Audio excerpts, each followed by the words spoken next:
Today, I'm gonna show you guys how to use a traditional tie down quad. First, you gotta find your tie down.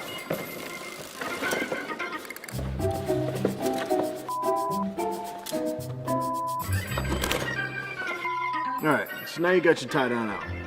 First thing you gotta do is hook it down to a proper anchor point.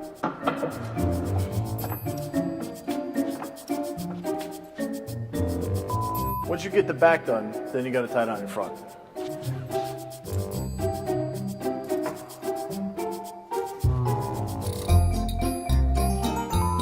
Make sure that the load is secure, give it a quick tug. You know what? I got a better idea. Get yourself a Quickloader. Problem solved.